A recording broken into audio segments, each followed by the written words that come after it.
প্রেম টেমের সুস্মিতা আর রাক্ষসীর সুস্মিতার মধ্যে অনেক অনেক ডিফারেন্স আছে। একটা মানুষ তার ভালোবাসার কারণে ভায়োলেন্ট হতে পারেন, কতটুকু অ্যাগ্রেসিভ হতে পারেন এবং একটা ডিফারেন্ট ক্যারেক্টার হতে পারে। জঙ্গলি সিনেমার পর এবার রোজা ঈদকে সামনে রেখে নতুন সিনেমা নিয়ে দর্শকের সামনে আসতে প্রস্তুত হচ্ছেন সিয়াম আহমেদ। রাক্ষস শিরোনামের এই সিনেমাটি পরিচালনা করছেন বরবাদ খ্যাত নির্মাতা মেহেদী হাসান হৃদয়। গত মাসে দেশে সিনেমার শুটিং শুরু হয়। এরই মধ্যে প্রকাশ পেয়েছে সিয়ামের ফার্স্ট লুক ও অ্যানাউন্সমেন্ট টিজার। নায়িকার নামও ঘোষণা করা হয়েছে। সব মিলিয়ে ঈদ উল ফিতরকে লক্ষ্য করে পুরোদমে এগিয়ে চলছে রাক্ষস টিম। দেশের লোকেশনে শুটিং শেষ করে এবার দৃশ্যের খোঁজে বিদেশে পাড়ি জমাচ্ছে ইউনিট। নির্মাতা জানান ৪ জানুয়ারি রাতে তারা শ্রীলঙ্কার উদ্দেশ্যে রওনা হয়েছেন। সেখানে প্রায় 2 সপ্তাহ ধরে সিনেমার গুরুত্বপূর্ণ অংশের শুটিং চলবে।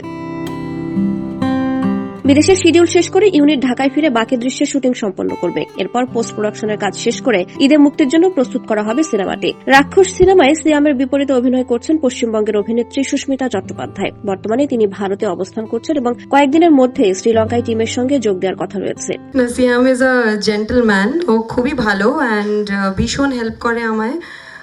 আর কোনো কিছু না বুঝতে পারলে বুঝিয়েও দেয়, আর কোনো স্পেশাল কিছু খেতে চাইলে খাওয়ায়।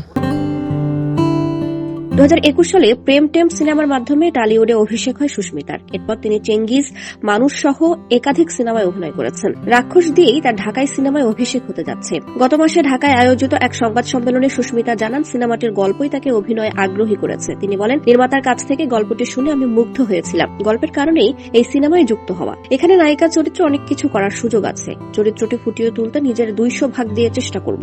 ভালো একটি টিমের সঙ্গে প্রথমবার বাংলাদেশি সিনেমায় কাজ করতে পারাটা আমার জন্য বড় পাওয়া।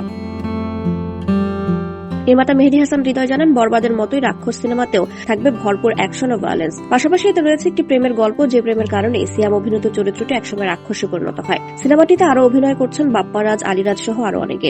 রাক্ষস নির্মিত হচ্ছে প্রযোজনা প্রতিষ্ঠান রিয়েল এনার্জি প্রোডাকশনের ব্যানারে।